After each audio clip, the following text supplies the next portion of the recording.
Hello, ladies and gentlemen, and welcome to Season 4, Episode 4 of the Rink Moose Hockey Podcast, an episodic podcast where two good friends get together and discuss all things NHL and their implications in the fantasy hockey universe. I am one of your hosts, as always, Nick Costu, along with my good pal, Kyle Nice. Kyle, how are you doing on this Wednesday evening? You just found out some big news.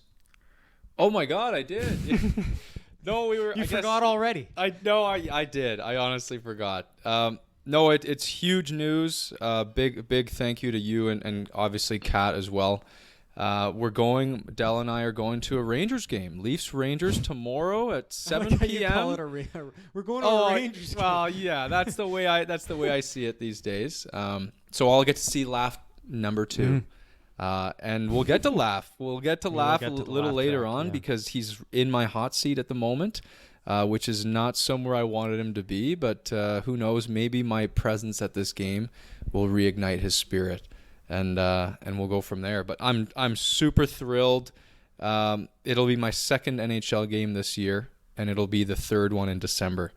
Come December, which unfortunately I'm just now realizing we might not see Nathan McKinnon. Yeah, I thought about that sucks, too. But they gave a time. The day he was injured was exactly 3 weeks until the game I'm going to, and the estimate was 3 weeks. Right. So he either comes. There's a chance. You know? He comes right on time. My worry is that they'll probably wait on it and they'll say, "Oh, we'll bring him back in a home game. Like, why go on a road trip and come back then?" You know. I don't know. Toronto, big game. You know, I could see him wanting to be back for that one. Is your game before our game? Yeah, 2 days before. Okay, good. Yeah, okay. I know. So we get a little bit better chance. Yeah, but no, you'll have another evaluation, another chance for Lafreniere to redeem himself in your eyes. I'm thrilled. Honestly, I am. I don't even know what seats there are, but any seats will be fine. I'll watch the warm up if I can, just like Ottawa. We'll do that little comparison. If you can get in, yeah. But no, I'm thrilled about that. It's been a while for us too. I feel bad. We've kind of taken a bit of a life step away from the podcast a bit. But hey, I'm wearing an Eichel jersey, right? For the last time. For the last time. What am I gonna do with this thing? Yeah. Like honestly, 3 weeks ago, I got rid of my Taves jersey for all the wrong reasons. And now I'm wearing this Eichel jersey, Eichel number 9. What do?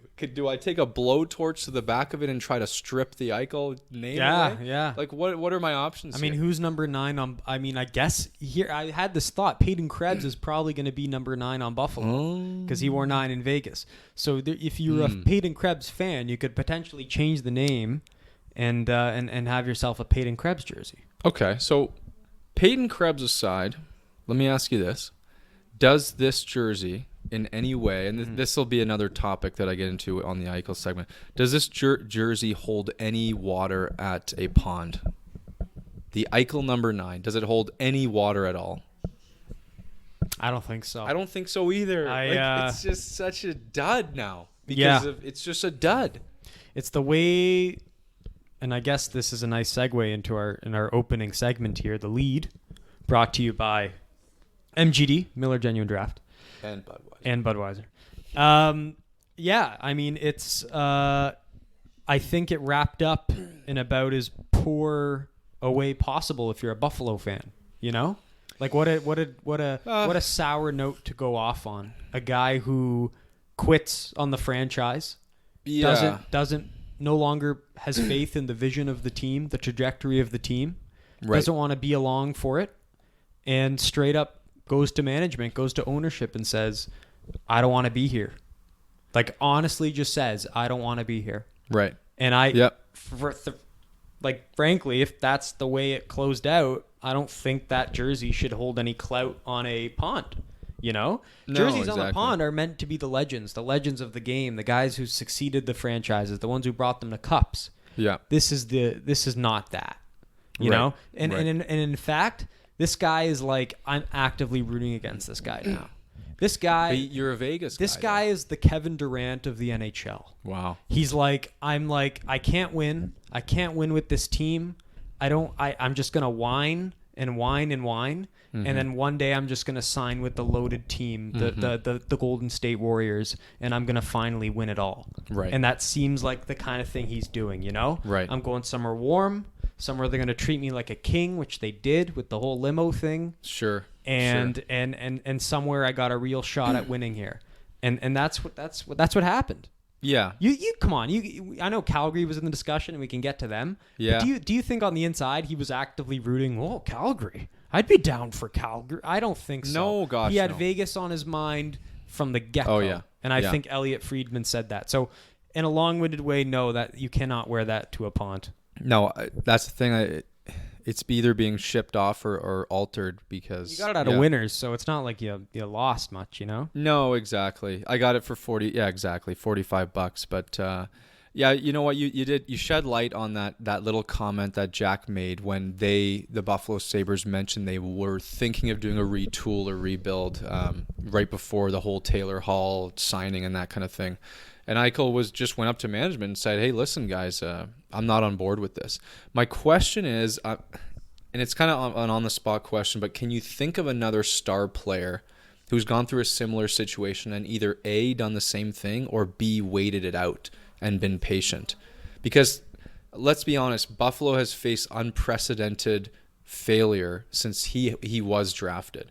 The other question you bring up is, okay, is he part of that? Of course he's part of that. He's part of the failure. You know, they didn't make it to the playoffs in any of his years. He's part of that for sure. But I'm just trying to think of any other star player in this league in the last 20 years where they faced 5 years of near basement level failure. And what happened? I can't think of one. The first one that comes to my mind, and he's not nearly the star that Eichel is, but he had the same kind of effect in the fan base where he was very, he was a productive player, but seemingly just the market wasn't a fit for him. And then he went to a very good team and he went on to win a cup.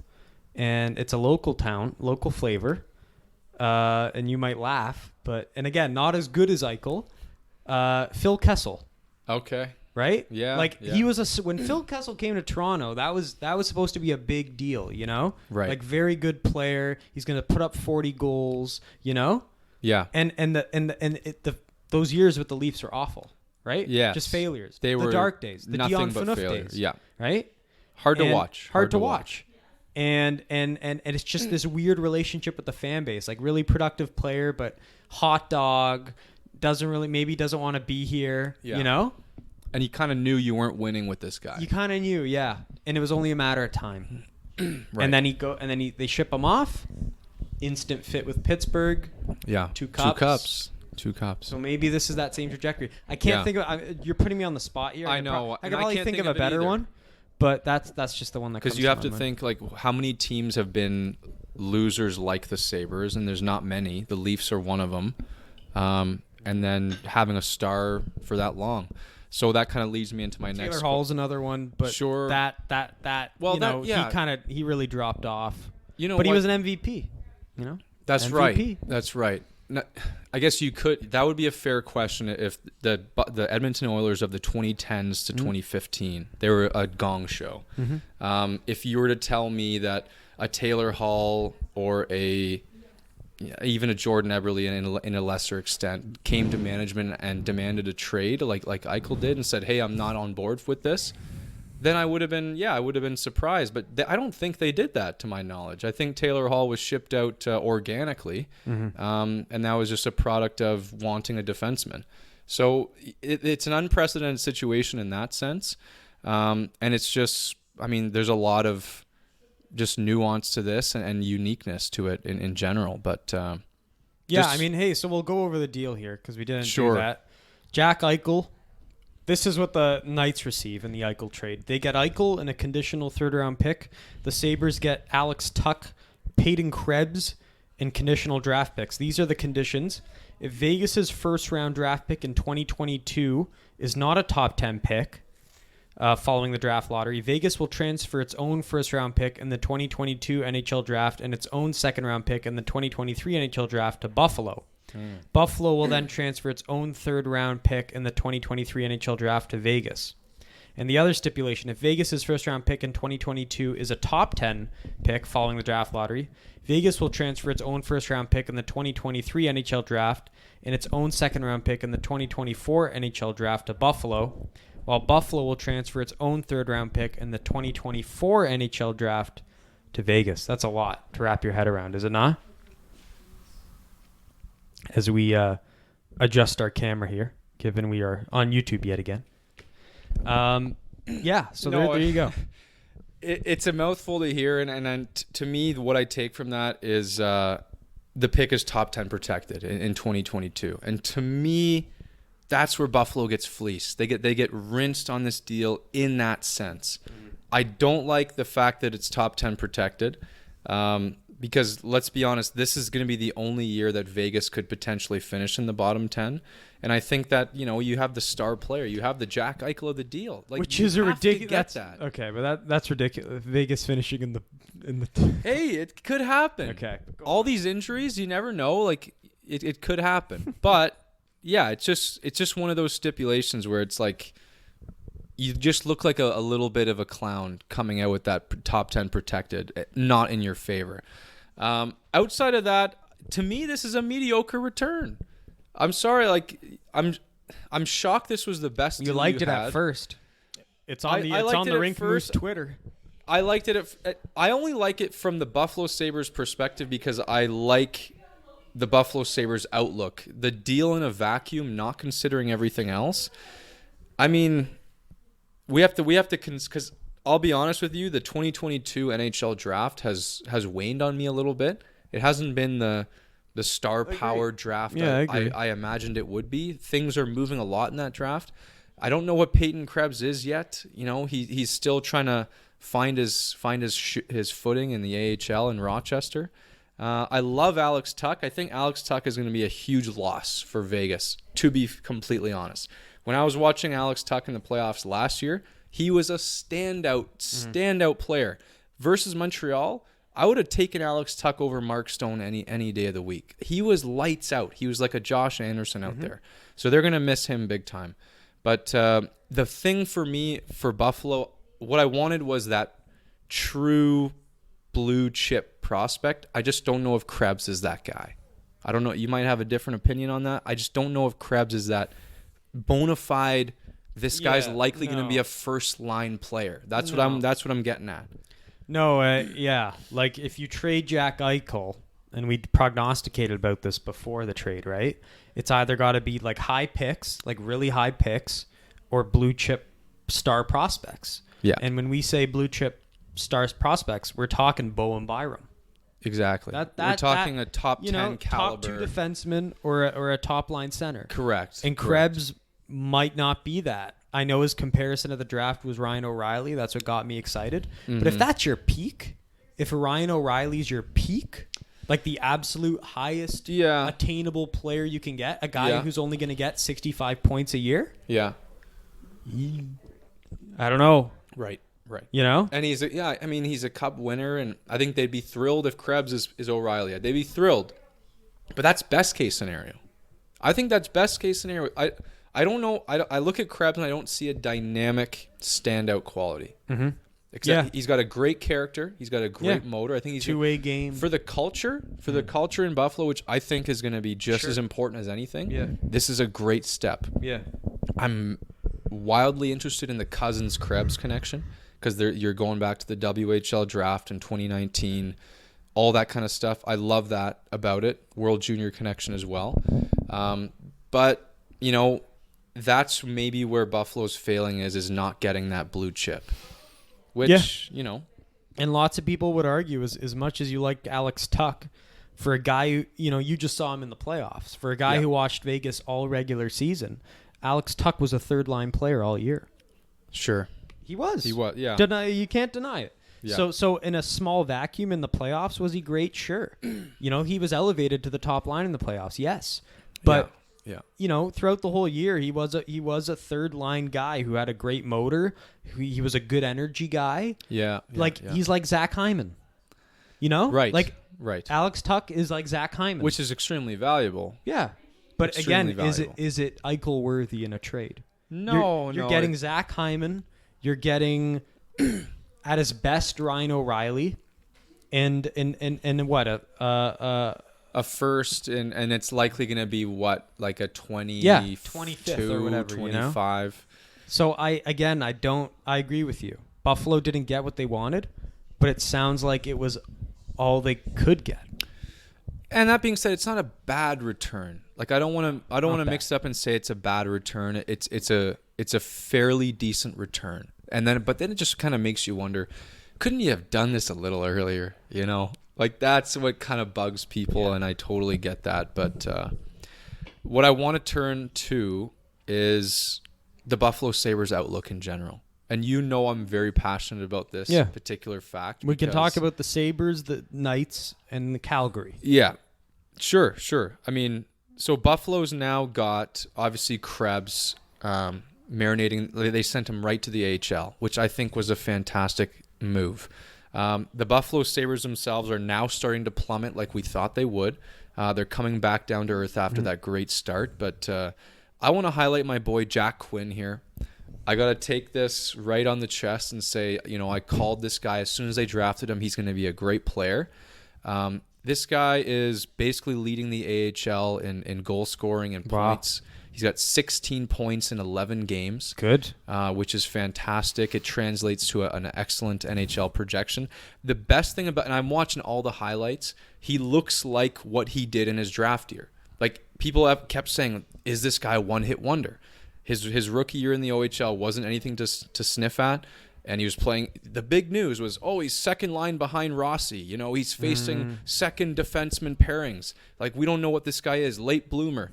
Guess what, guys? He's at the professional level, lighting up the AHL at the age of 20. Like, he's arrived. He's legit. The release is unbelievable. Yeah, I've sent you some clips, and I've seen the clips. You know, it's amazing. And what I love about this is, he's a guy who's developing his confidence. He's working on his craft. He's the number one guy down in Rochester, which I think is fantastic. It's exactly where he's taking Buffalo's finally taking the Detroit page of development, and they're using it on their players now. Wow. Case in point was Krebs. Another point. This is a massive, massive deal. This is extremely rare. You draft Owen Power first overall, right? Big, brawny defenseman. Probably can step into the NHL right away. You allow him to take his time at NCAA. When does that happen with first overall picks?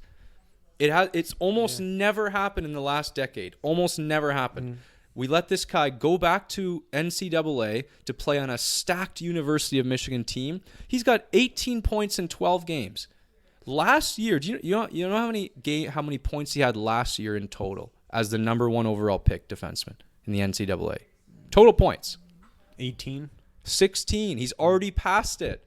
He's already passed his fucking last year's total. This was the absolute right move for the guy. There was tons of doubters at the draft. This guy. Some people had him at 7. This is absolutely not a consensus pick. Owen Power looks like the real deal. Jack Quinn's the real deal. Peyton Krebs, we've got a long history there. We love Cousins. Like he's heating up too. Actually, is Dahlin a no-show? Is he done or what? So that's a great point, because if anyone is challenging Laf for most disappointing first overall pick, it's Dahlin, man. Yeah. Dahlin had that great rookie year, and now he looks like a lost sheep out there. Yeah. It's a problem. Like, this is Buffalo's new biggest problem. Eichel's gone now. You have to look at Dahlin, and Buffalo fans are already ready to give up on the kid, which is terrible to say. This was supposed to be the Nicholas Lindstrom of defensemen, and he looked like it for 1 year. It's a troubling situation, but and they still got the Middlestat kid, is that right? They have Middlestat. So he was rushed, but he's back developing, rushed. Right? He was rushed. Where's he now? In Rochester or Buffalo? No, he's in Buffalo. He's a top 6 center right now in Buffalo. Well, he was highly touted too. Don't forget about that. He was highly touted. He was rushed, and he was out of the high school system. He was out of the American high school system. So he was certainly rushed. And you know what? I just think that Buffalo needs to bottom out for another year, but just hold on tight and know good things are around the corner. Yeah. They're still scoring goals. Like the culture, you can tell there's a bit more of a zip in the air. The coach is good. The coach is good. Everyone's just sort Ray of. Ferraro's brother-in-law, by the way. Is he really? Mm-hmm. I had no idea. I had no idea. But they're exciting. It's a team well within my radar. And I think they're just going to be fantastic. I think what you need the key here is keep the kids down in the AHL. As much as it's going to be painful for the fans, because you want to sell tickets. Let's be honest, ownership is right up against it. You need to sell tickets. And the guys who are going to sell tickets are in Rochester, which hurts. I get it. But Kevin Adams has to keep his foot down and say this is best for the organization, and this is what we're going to do. This is the new era. Like this is the post-Jack Eichel era. And hopefully they dig themselves out of the grave. They got to be now number 2 behind LA as far as prospect systems in the league, no? If not the best. If not the best. So let me ask you, how's Turcotte doing? I haven't heard from Turcotte. I haven't been following. But no, I mean, they've always been the gold standard the last 3 years or so, LA. And I think rattling off these names with you at the table, it definitely makes me scared. It definitely makes me realize, hey, this Buffalo team's got some clout. The players marinating in the system are definitely talented here. So I think it might be a tie between those two, to be honest with you. And we've yet to see Byfield. Yeah, there's so many unknowns with both teams. That's why it's tough to say here. Yeah. But yeah, I'd say those are definitely the two. Like, there's no other. Like, the Rangers used to be there, and now a lot of those kids have grown up, right? They've graduated. So I think it's Buffalo, it's LA. Those are the gold standards. Yeah, and we're seeing the fruits of Detroit now. Right. Come into fruition, which has been like who saw that coming, right? Like it's quick. Sider was a reach at 6 or whatever he was, and we're all just like, oh, what's going on? But this is Yzerman finally taking the reins, right? And then, the 2020 draft comes around. They're the worst team in the league. They lose out on number 1 overall. They get bumped all the way down the road to 4. We chirped their pick. We sort of did. We sort of did. Yeah. No, we thought there was a better pick out there at 4. And there were questions for sure. But here's what... so confusing about prospect development, like what I don't understand. Lucas Raymond couldn't crack a top 6 role in his draft year in the SHL. He couldn't. He put up paltry numbers in his draft plus 1 year last year. How the fuck does he walk into the NHL and put up point per game? Mm-hmm. How does that happen? It doesn't make any sometimes this doesn't make any sense. Mm-hmm. Like, I don't blame these fucking scouts for getting things wrong. Because how can you predict that? Mm-hmm. You can see the skill set, sure. But if his own coaches in the SHL can't find him minutes, how the fuck do you walk onto Dylan Larkin's line and put up a point per game? It's perplexing. It's absolutely really perplexing to me. But that's what's going on right now. Mm-hmm. So, shall we move to the worst prospect pool in the NHL? The Penguins? No, the Vegas Golden Knights. Ah, yes. They're very close, though. So they win the trade. That goes without saying. They get the best player in the trade. It's often said, if you get the undisputed best player in the trade, you won the trade. And I don't disagree with that in this instance. I think they got the best player, and they didn't give up what we expected. They'd have to give up. They gave up all they had, but they're left with basically no prospect system, so Krebs is gone now, Suzuki is gone, Glass is gone, the kid who went the defenseman to Ottawa is gone, Brandstrom's gone, everyone's gone. Krebs was the last prospect they had, the big one, and they're all gone. They're all in. They won't have a pick, in the first round. They're all in now. They've traded everything they have, and this is it. This is finally it. So what do you think? Am I right? Is this undisputably the least likable team in the league now? Generally or personally? Generally. Generally. That might be Carolina, but no.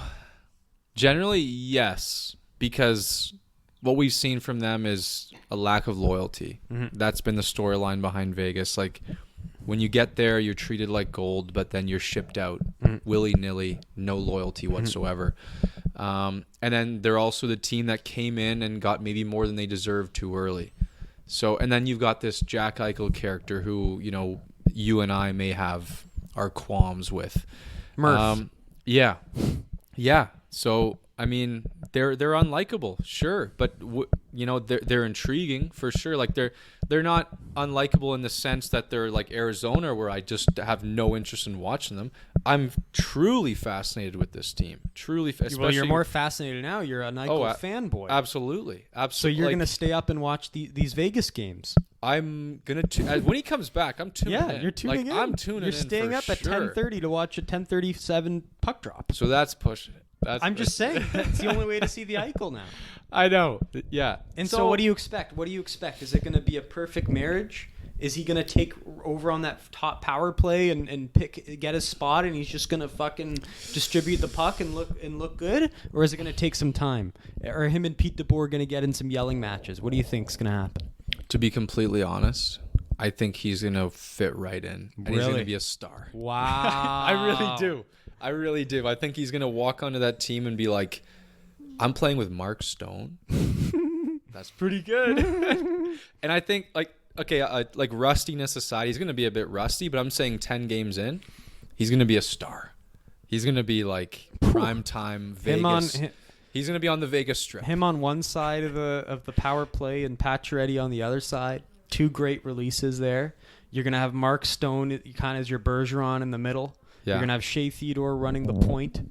Oh, it's fucking, it's an Olympic line. It's like you could see that in the Olympics. Like they've always lacked that. They've always lacked like an intimidating power play. Correct. They've never had the guy to lead the power play, you know? Correct. They've always been a schmeh power play team. Yeah. And they've never had the first line center. They've always just tossed Chandler Stevenson out there. You know? And it was never a threat. Yeah. And you saw that's why they lost to Montreal. They couldn't match up. I was just gonna say. I mean, you put Eichel on that team, and I don't know if they have so much trouble scoring like they did before, because it's just he's instantaneous offense. It's a shot weapon. It's a speed weapon. It's a playmaker. He does it all. He's a guy who really does it all. Like, and that power play, the shot on the power play alone will be game changing. Game changing. Yeah. So I see it a marriage made in heaven. So few holes on that team. Few holes, but they have to get there. Like, they have to get into playoff contention. And don't get me wrong, there's going to be a little bit of an adjustment period for the team once he does come in, but they have to be close. They have to be in sniffing distance. And it's easier. It's harder. It's easier said than done this year because you have some surprise teams there in that division, right? Like Calgary all of a sudden is this juggernaut. Yeah. You know? It's very strange. Edmonton is Edmonton. And then you have these, you know, the Ducks are a surprise, you know? The Kings just won 7 in a row.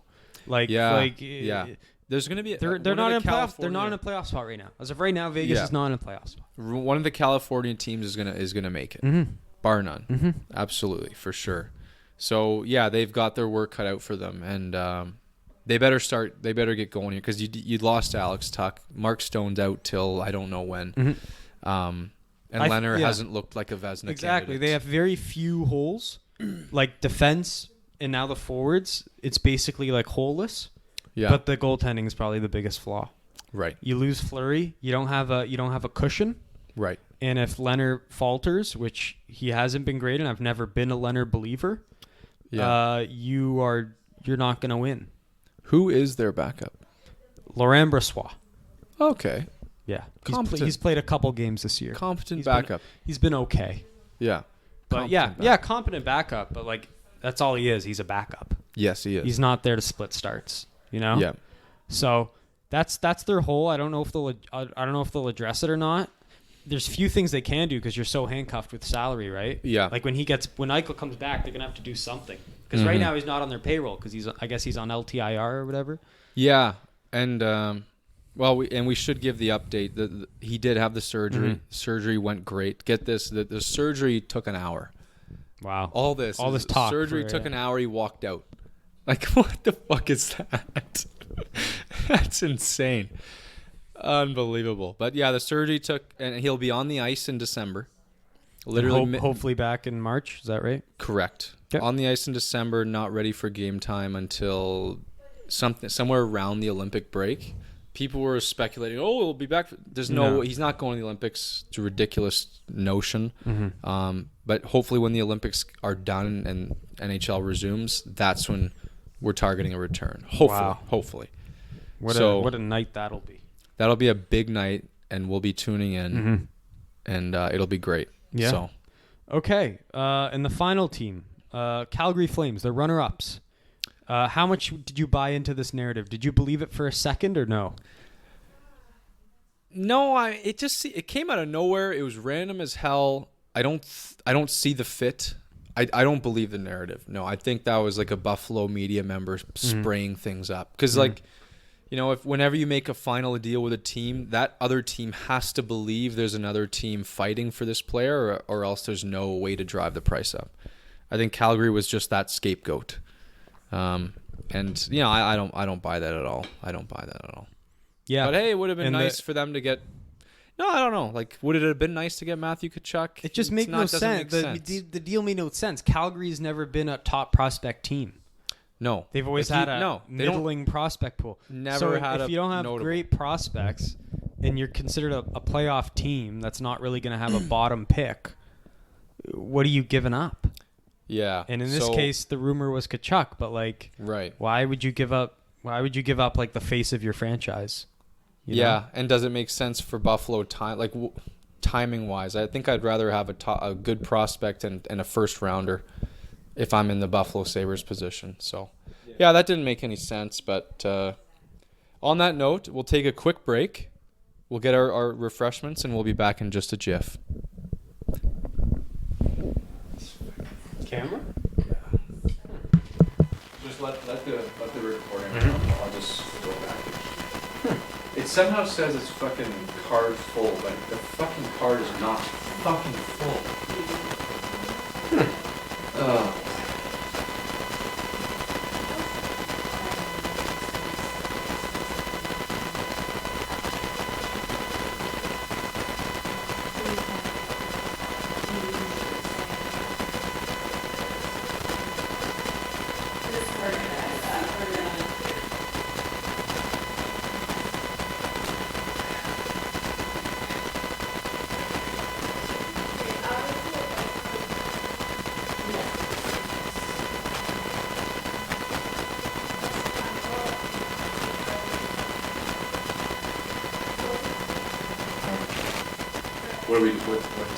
What's left?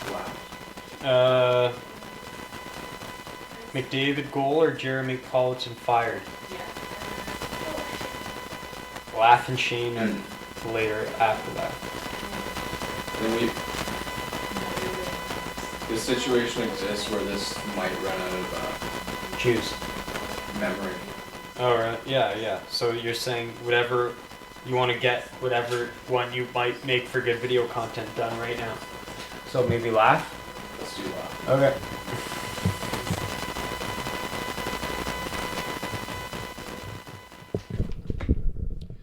Well, moving from one number one overall pick to another number one overall pick, it's time for another edition of the laugh track, a signature topic here on the Rink Moose podcast.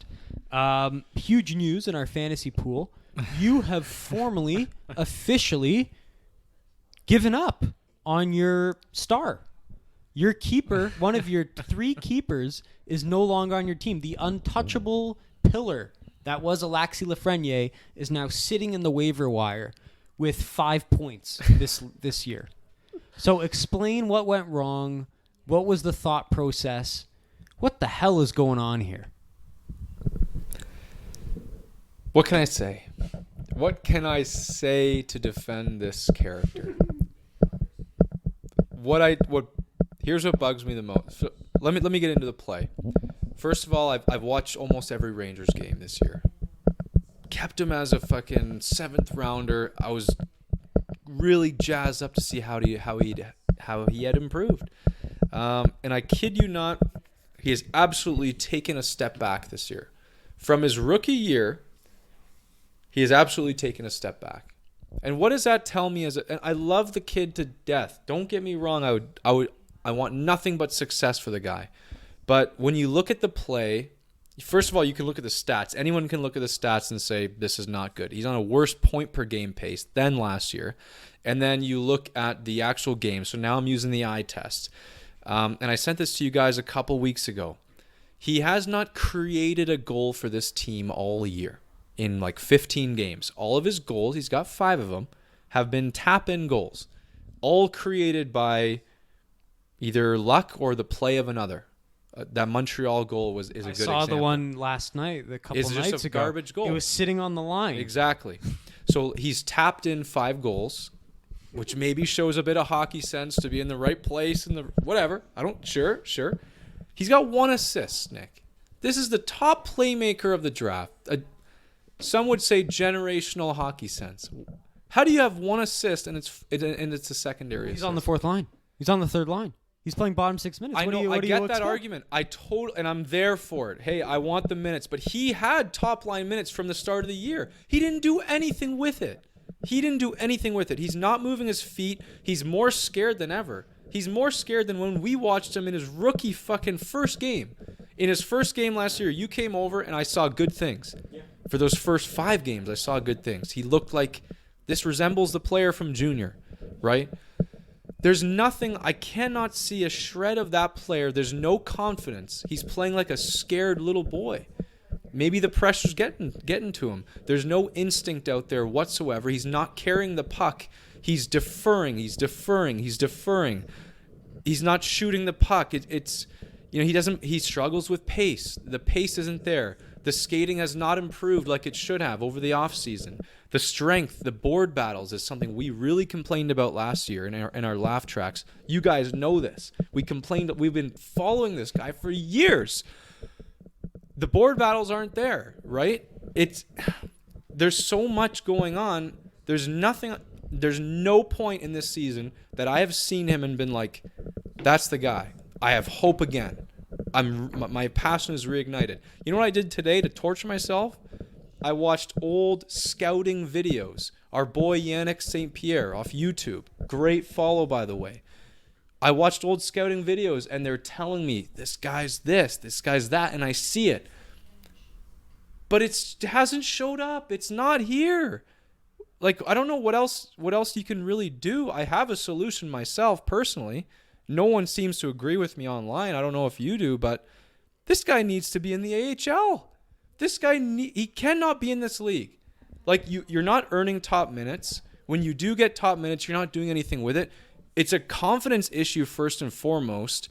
That can be solved, in my mind. Go be a star in the AHL. I know it's going to hit you at first. It's going to be a confidence dump. It's going to suck. You're going to be humiliated. I get it. But what's worse than this? There's no light right now. Like, he got a goal the other night, and it was a terrible game. I'm sorry. It was a terrible game.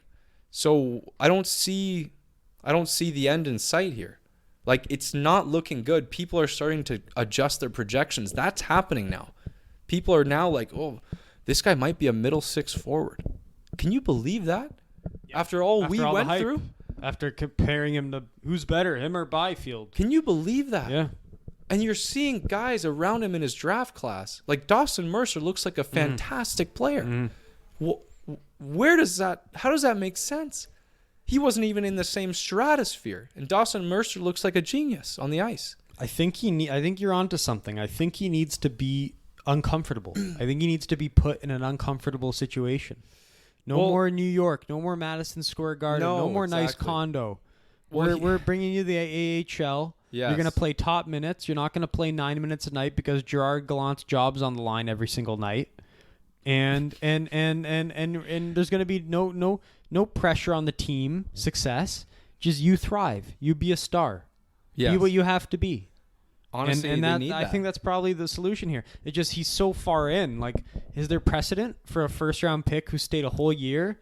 No. And then 13 games, 14 games, and now he's I've never heard of that. If people are talking, if people are murmuring now, they're gonna murmur like crazy if that happens. That's why you almost feel like it's too late to do that, because it's gonna create a hellstorm. Caulfield, a latest example, right? Sure, but that's not even like Caulfield started in the he started in college, then the AHL, exactly. Then it was the proper progression, and despite being sent down, it's almost like it seems like it's okay, you know, because he's been there before. Maybe he just needs to be back, you know.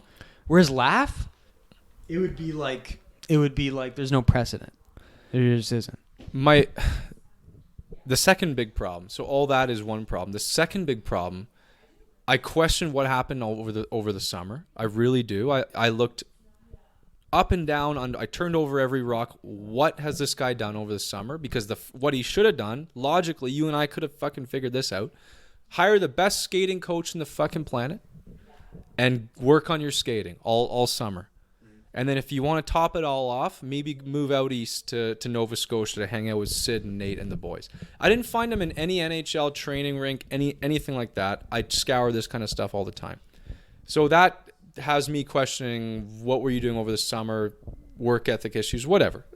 Something like that. And then you get to the problem of, okay, now you're struggling this year. We were experiencing it, everything I've said.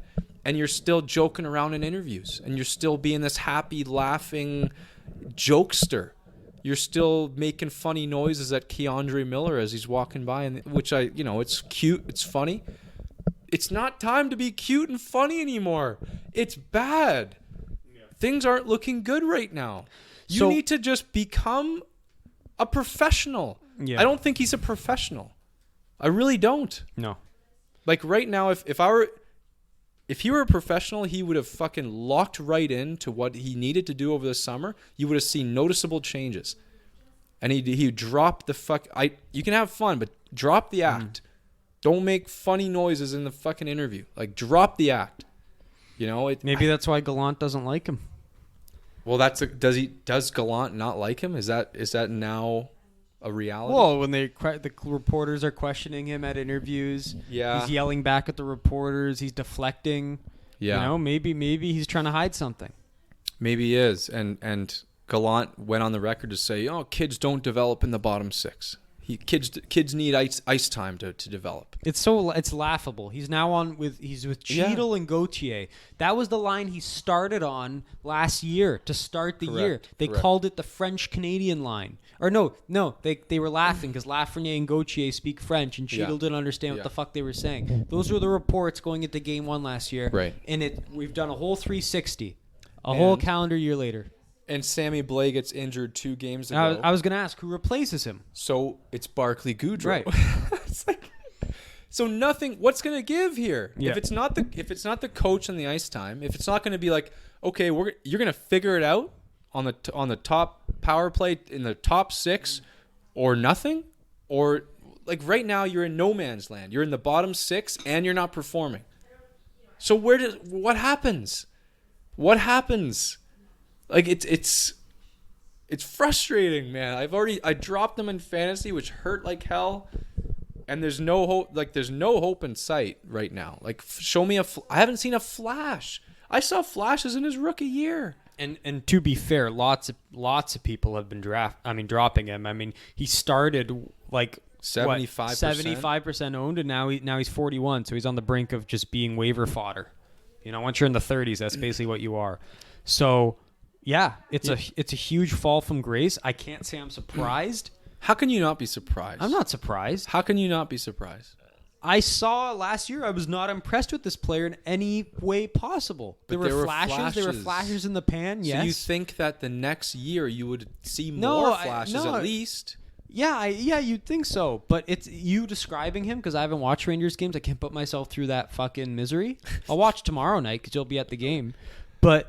Like it's the same. Everything you say about deferring to the next guy, not skating hard enough, that's all I saw last year. It was a fucking theme over and over again. He'd make a nice little seam pass every so often, little thing like that, sure. But he's not my kind of player. And I realized that 20 games in last year, I dropped him. And I'm sitting here in my high chair being like, yeah, I'm not fucking surprised. What shit? What? You know, I shed a tear today. You know that? You know why? Because I watched the. You know what? Yeah. Have you saw the Yannick St. Pierre or Scouting draft originally? dynasty? Yeah, loved him. You know what he said? This guy's gonna be Next French Canadian, an Eichel Matthews level player. Yeah. He's gonna be Peter Forsberg 2.0. He's gonna be the next best French Canadian since Le Cavalier. That's just so disappointing. Yeah. It's unprecedented. It's not over. It's not over, but like things have to drastically change. Mm-hmm. Like not just change a little bit, but or maybe a change of scenery. Change. But when does that happen? It's it's so funny. We were talking about how soon until he becomes captain of that team. Remember we had that conversation where like, yes, it's inevitable. He's going to get the C. Yeah. And now it's like, not in a fucking million years can I see that guy wearing the C for that team. No. Because you have all these other elite guys who've stepped into like face of like Adam Fox. You know, that is the face. He's the face. He's unbelievable.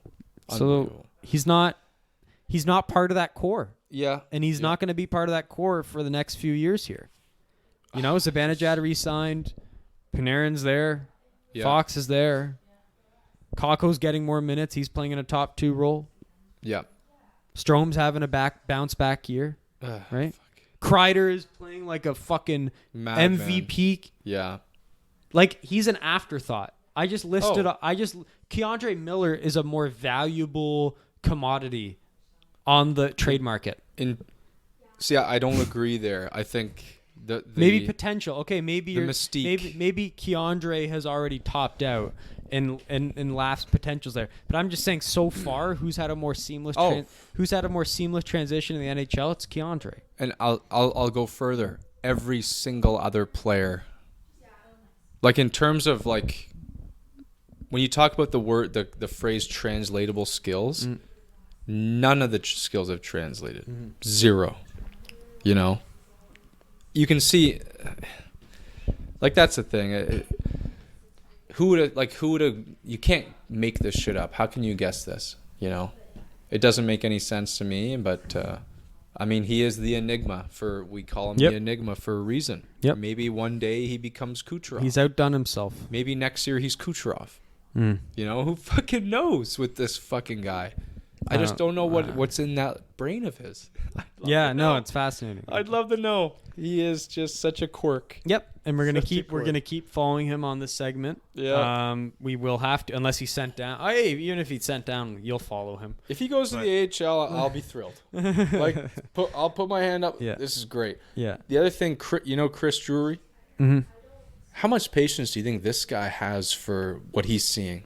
Because if I don't know much about Chris Drury, but what I do know is he probably does not like what he's seeing. This is not his player. This is not a New York Rangers type because he's dainty. He's not good on board battles. This might not last like very long. He could be. No one said this. This is totally us speculating. Breaking news. No, I'm kidding. He could be out there on the market just very quietly. Like if you would approach me with a Rasmus Dahlin, who's making the deal? You know, would you take a Dahlin for a laugh? I don't know. That's a tough fucking answer, but okay, we're gonna move on here. Sure. Do you want to fiddle with the thing, or are we gonna? I'll take along look, here. Yeah. We're gonna move along here. We love these on the show. I particularly. First coaching firing of the year. It was only a matter of time, seemed like, given all the negativity coming out of Chicago. Young Jeremy Colleton has been relieved of his duties in Chicago. Terrible start to the season for them. It was a disaster. Seth Jones looked awful. Fleury looked awful. All the new additions just didn't come to fruition. There was obviously the scandal off the ice issue, but still the way they handled the way the team handled it was not great, including Colleton, who spoke on the matter. Needless to say, we're now in a situation where he's been relieved of his duties. They've brought in the head coach from the Rockford AHL team to replace him. And Jeremy Colleton, your first coach firing of the NHL. So was this just a matter of time? I mean, what was this just writing on the wall? Like, what do you read on this? This was writing on the wall, big time. Big time. I mean, I believe they booed him in his home building on game one. Yep. Game one. So it was writing on the wall, and I've been in many professional situations. I don't think I'd be able to do my best job if my own people were booing me on game one. Like, I don't blame the guy. I don't know why they turned on him so quickly, so initially. I know they had a tough year last year, but it was writing on the wall. I'm not sure what else he could have done. I think they're picking it up a little bit, but the team's in flux right now. I don't really know what to make of them. They're turning over veterans like we saw. Duncan Keith is gone. What is Jonathan Taves anymore? Patrick Kane is still good. Kirby Dach is yet to become the star we thought he'd be. You don't know what you have here. I don't think they're ready to make any sort of push. I don't know what you're expecting. You went out and got Fleury and Seth Jones. You made a large bunch of splashes. I just don't know what you want out of it. And how can you blame this Jeremy Colleton guy? You know what the problem is? He came after one of the best coaches of all time. That's a tough job to do. It really is, and I feel for the guy. Hopefully we see him again, but we may not. No, I don't think so. We may not. And it's tough. It sounds like the second Stan Bowman was gone.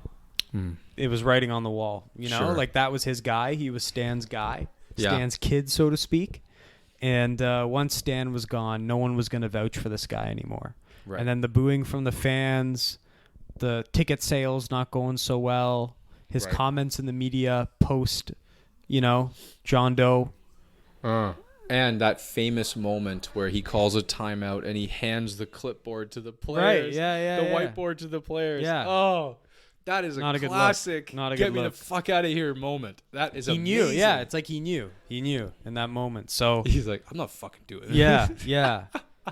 So tough. That's hilarious. Yeah, really tough. I mean, part of me is like, I don't even know how he got that job. Like, I don't know where he came from, but that's why I don't think we'll see. I don't know if we'll see him again because he has no resume. He has no success.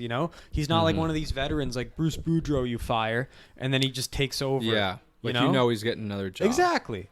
Just Jeremy guy. He doesn't have clout. You kind of have a feeling Tortorella's getting another job. Relatively soon as well. And we can get to him later. On the McDavid. Oh, I segment. love that. Oh, I hate that. I want to fucking punch the guy in the face. Fucking dick. Yeah. Stupid ass. Okay, let's just get there. So McDavid was it after or before the greatest goal of his career? It was after, right? You better hope so. Yeah. So McDavid. You better fucking hope McDavid puts on his best goal of his career. Do you disagree with that? I disagree. Oh, really? Okay. I disagree. My favorite McDavid goal is the Morgan Riley goal. Oh, yeah. I fucking love that goal in Toronto, in his hometown. Just you've never seen a move like that. Makes a top 2D look like a dummy. Yep, an absolute clone. But in this case, he literally walked by 4 guys swatting their sticks at him, and just fucking undressed all of them. Correct. And it, like, I love watching it in slow motion because it's literally like those people at Shinny who are just slashing at your shins as you're coming in. They don't know what the fuck they're doing. They're just slashing your shins. Exactly. It's like 4 guys trying to slash him or the puck simultaneously, and he's just fucking stick handling every single move in freeze frame is just perfect. Oh, and they're not fucking touching him. And he gets around and then he finishes and then the reaction, famous reaction. It'll go down in folklore. That should be in the Hall of Fame. Yeah, there'll be photos of that for sure. Like it's almost like Bobby Orr flying. Yeah, it'll be like that. Yeah, absolutely. And once again, we marvel at why he's the best player in the league.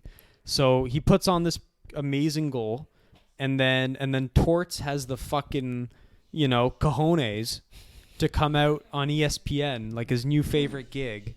He's now the hothead, Stephen A. Smith on NHL, and he's going off saying this kid needs to shut up.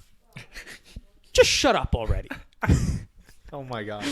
And he's going off about, how he doesn't, he needs to play the right way. He doesn't play the right way in the playoffs. He's going to have to transform his game. What did you make of all that? I'm blown away. I'm blown away how you can have a media role and like you have the stone. Like this guy's got some stones on him, because McDavid is not only did he score that goal, but he's having the best statistical career, season of his career.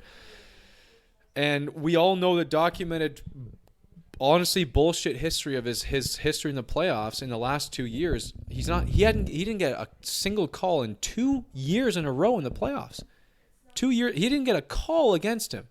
That's baloney. That is absolute garbage. Because the referees put the whistle away.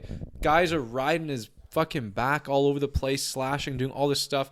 You're not allowing the best player in the world to be the best player. And I think that's a problem.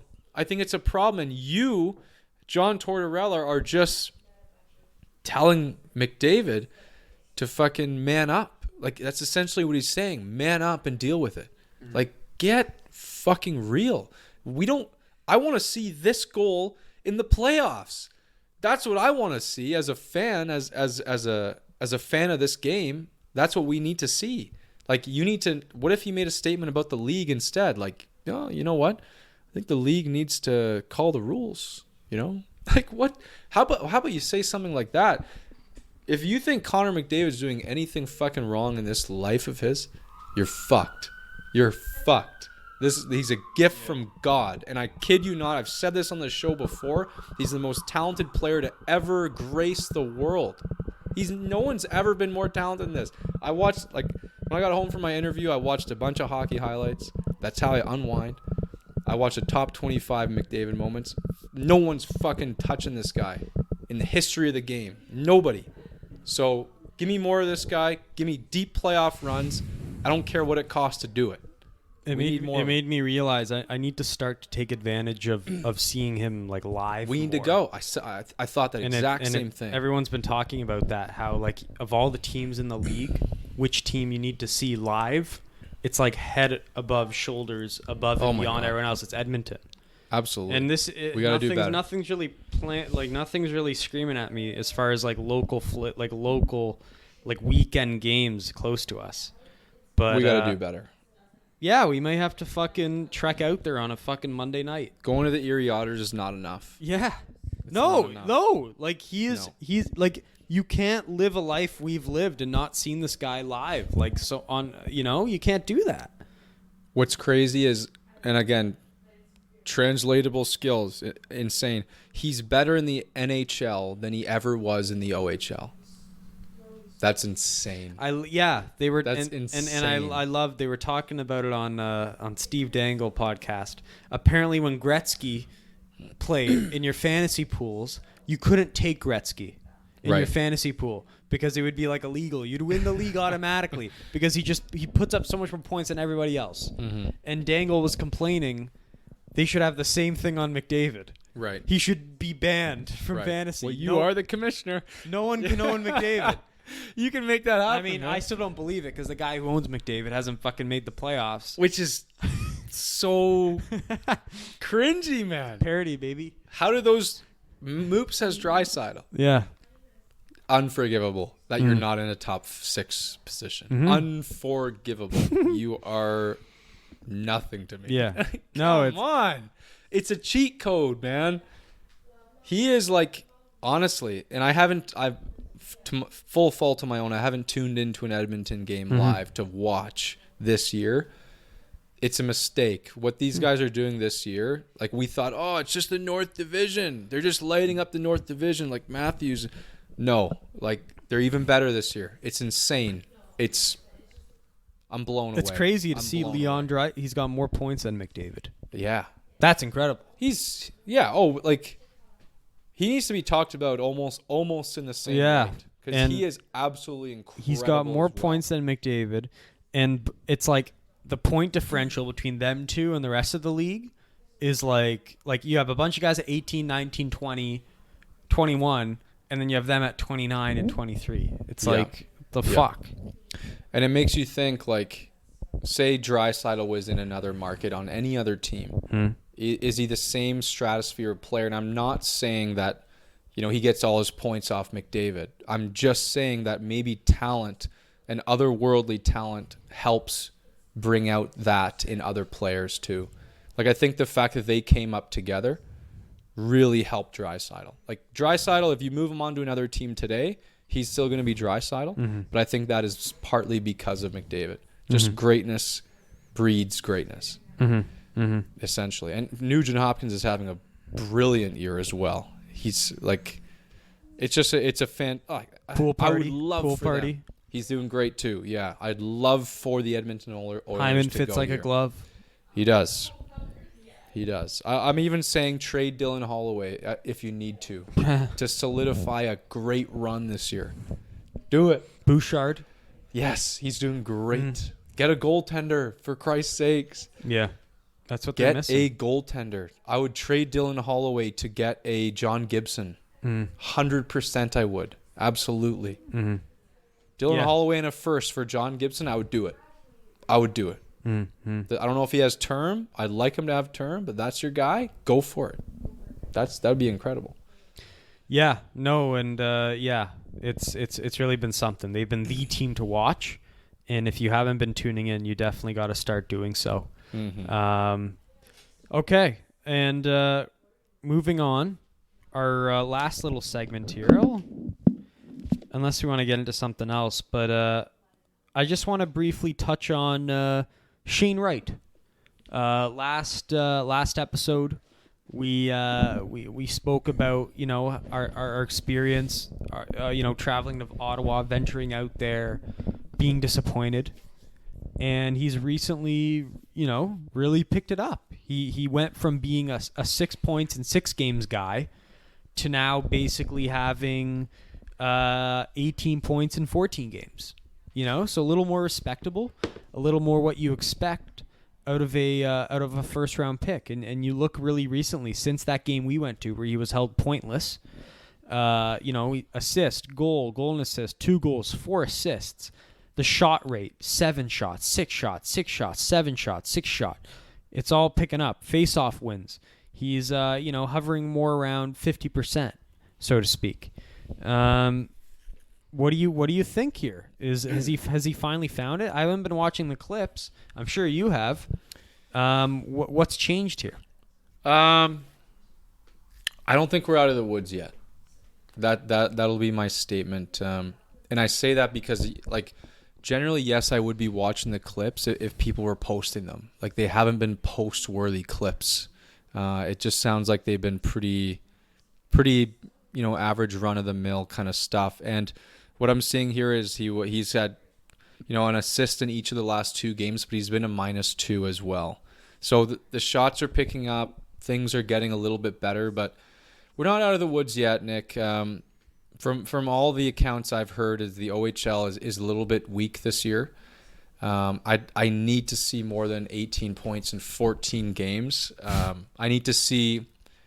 I don't know why I haven't seen here's a magical Shane Wright snipe this year. Like, I haven't had that yet. So he's got work to do. And he is part of the reason why I'm a little bit lower. Him and Brad Lambert have been a little bit disappointing for me in this 2022 draft. And those were the top 2 guys for me right from the beginning. And it's just kind of seeped a little bit of poison into the rest of the draft for me personally. So I need to see more from him for sure. As of late, it's been a lot better for sure. Don't get me wrong.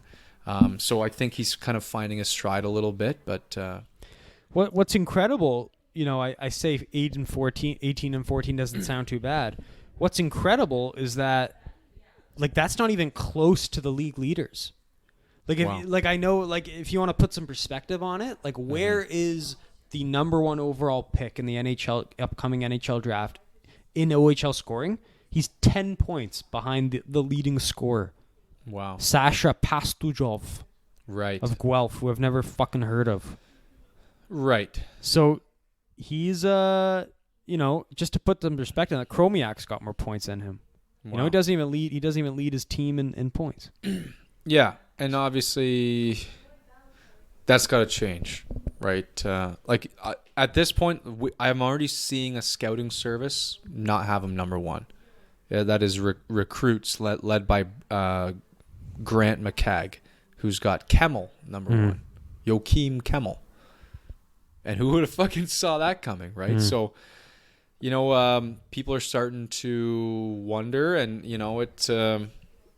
I don't know what's going on. We need to see more games and that kind of thing. But yeah, no, it's something we're gonna have to check in on every single episode now. Yeah, and World Juniors is gonna be huge. Mm-hmm. Like that is gonna be topic number one of debate every single game. He's gotta show up, and maybe he'll have Byfield there to guide him. Yeah, no, that'd be great if he can come back from his injury. That would be wonderful. But then it won't be Shane Wright's World Junior team. It'll be the Byfield show. Well, I don't know if I was reading this wrong, but I was looking at a Scott Wheeler's double IHF like projections. Yeah, he doesn't even have Shane Wright on his team.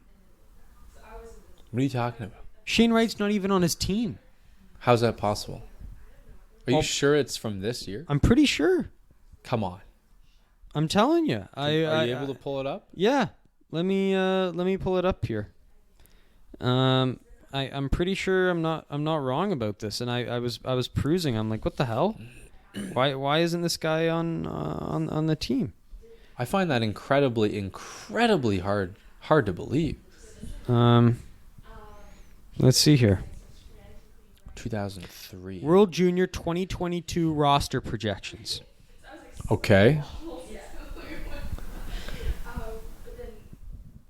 Where the fuck is he?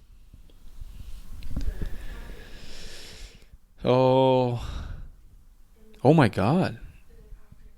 So I don't think Oh my God. I don't think this whole narrative about Shane's team, I don't know where you're getting this from. Well,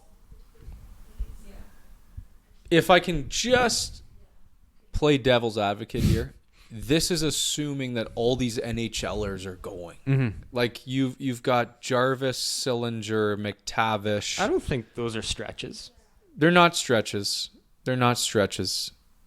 But no, and here's the problem with the whole Shane thing. Like, and he's a Shane fanboy, this Wheeler. He loves him. So he's not doing this out of disrespect. Look at this team though.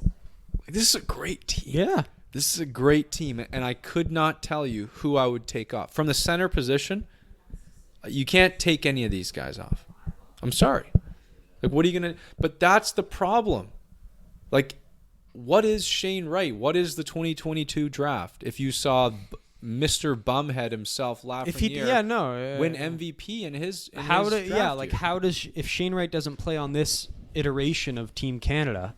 When's he ever going to play? Because if he's number one overall next year, he plays in it, he won't. He won't. That's so bizarre. When is a first overall pick never played in the World Juniors? It's almost never happened. It happened with Tyler Seguin, but he was number 2. Right. And that was really rare. He's going to go. He's got to go. He's going to be on the team. Yeah. Bar none. It's going to happen. Yeah, but he's going to go. I mean, Wheeler this is a statement from Wheeler. I don't know what kind of statement it is, but... even if you have to have him on your fourth line as Nathan McKinnon. McKinnon still went, but he played a fourth line role. He was a checker, essentially. So that is one of your odd examples. And in that same year, Drouin made the team as well, and he was a top 6. So it's weird, but like Shane should be on that team. I think he will be on that team from like a Hockey Canada honor system alone. But is he earning the spot? I don't know, man. I don't know if he is. Mm-hmm. And is Connor Bedard going to be on the team? He's gotten off to a slow start too. Mm-hmm. But yeah, fascinating questions that are going to need to be answered in the next month or so here, for sure. Where's the camp this year? Out west, right? I assume. Yeah, it's in Edmonton. That's a shame. Edmonton kind of deal. So there'll be no use snooping up to Oakville. That was so fun. My God. Okay. God. Well, with that, you have any last segment here before we close out the show? Yeah, I'll quickly touch on that Bowen Byram piece. There's a new Bowen Byram article in The Athletic. I highly recommend you guys check it out. I apologize, I don't remember the author. But it essentially outlines... Let me guess. Verbal abuse from Nathan McKinnon and why it's making him depressed? Bingo. That's why he's out of the lineup. No, it is all about his really legitimately difficult struggles that he's had with injuries, concussions, and COVID, amongst other things. Like, this guy has just been, as his own quoted words, a walking corpse in the last 2 years. It's absolutely outstanding that he's even played this year. And he's out again, unfortunately, with an elbow to the head. So it's been a tough road for Bowen Byram. He's looked amazing. Yeah, 6 points in 9 games. He's looked amazing in the games he has been in. But basically, it got to such a point that him and his dad had to take a 10-day wilderness excursion in the Yukon to hunt and fish for their own food. Why? Why did they do this? Just to unwind, to unplug. The concussion was so affecting him so much he just needed to get away? He couldn't work out. He had no energy. He wasn't himself. So he had to go out and on this wilderness excursion. And when he got back, he was like, "I'm better," and he was better. It's a crazy story. But now he's running into more issues, and it sucks because he's looked so good. He's looked so good in the time we've seen him. I just hope he gets back to being himself, because there's a lot of promise there. Fascinating. Yeah. Yeah, very. Yeah, I'll definitely give it a read. It caught my eye for sure. There's even a photo of him sitting in this field in the Yukon, and you're like, "Oh, this is Lord of the Rings." When did they do this camping? Late summer. Oh, okay. So he's still a sus. Yeah. No November camping for Bowen Byram. No, but they're serious. They catch their own fish. Like, they don't bring food. They just catch their own food. Crazy. No, that's good. Good stuff. Yeah.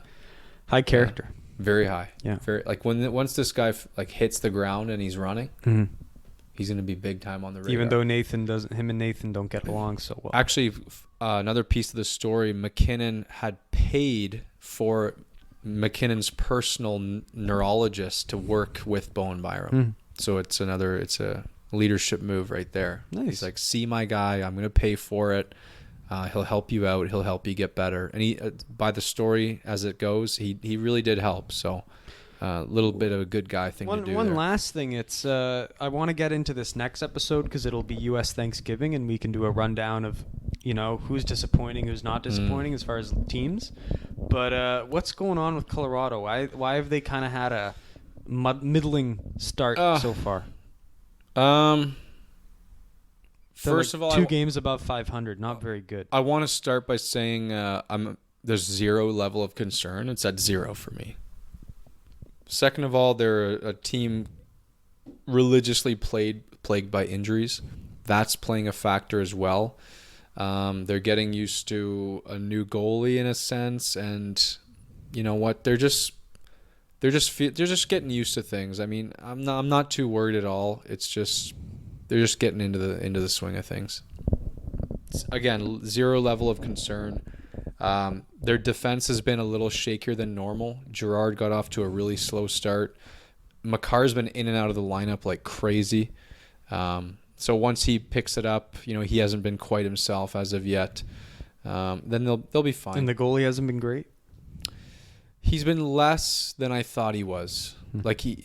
I thought he would be like, "Oh, this guy's bona fide Team Canada material." Not 920 anymore. save percentage, and he really hasn't been. He's been very average. He's been average starter quality, but no, it'll figure itself out. They do need forward help, in my opinion. Like, Newhook isn't ready to be that guy that's bona fide second line guy yet. Kadri's been playing really well lately, but in my mind, you need another stud forward to solidify your second line, your middle six. They're missing that. They need to get that. And once they do, I think they're a full and complete team. But now you bring up the whole Vegas thing with Eichel. Vegas at full strength versus Colorado. I worry. I really do. Now I do officially say that Colorado needs some serious help. Wow. Because they couldn't get by him last year. Now they've got Eichel. Yeah. Right? They've got Eichel, and not much else has changed for them. So you're gonna need to figure like Joe Sakic got to do some work here. Mm-hmm. Well, we'll leave it on that note as we tease. Next episode where we'll get into more big picture evaluations as to teams that have gotten off to hot starts, cold starts, stuff like that. U.S. Thanksgiving, always the first kind of evaluative benchmark. And of course, we'll hear from your review of the Air Canada Centre. Oh, so Scotiabank excited. Arena. When's the last time you've been to a game there? Fuck him. Probably 4 years ago with 4 years Braden. ago. With Braden, I was Toronto, Arizona. Okay. It's terrible. Dud. Terrible. It went to overtime though. Okay. It was overtime was a blast, but we were in the nosebleeds. So who was on that? Was that like the Austin Matthews rookie year?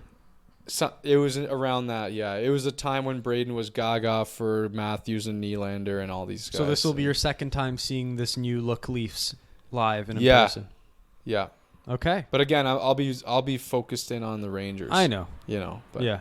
like my warm up will be Rangers. Rangers end. Yeah, and that's great. Everyone will be in the Leafs end. So it'll be a spectacle for sure. I don't know where the seats are. I don't know if you can shine some light on that, but I think low like front row, like lowest 200 level. No way. Yeah. So you're like you're kind of in that box area, but you're in the lowest level, I think. I don't know where, but yeah. I think it's Reds. I think they call those the Reds. Wow. But I don't fucking know. I don't go to those games. I'm thrilled. I am thrilled. Yeah. Okay. Well, yeah, we'll wait to hear the review. The in-game experience, is it better than Ottawa? Ooh. And do they have a Pierre Dorion throwing out shirts, fucking stripping every segment? I don't know. Oh boy. But we'll wait to hear about that. And we hope you guys enjoyed season 4, episode 4 of the Rink Cruise podcast. We'll have a clip on YouTube hopefully for you all to tune in. Thank you for all the support. We got a lots of views in our last video about the Taves rant, so thank you for that. Yeah. And keep it coming. Keep the love coming, and we'll keep the content coming. So until next time, thank you for tuning in once again. And Rink Moose is signing off.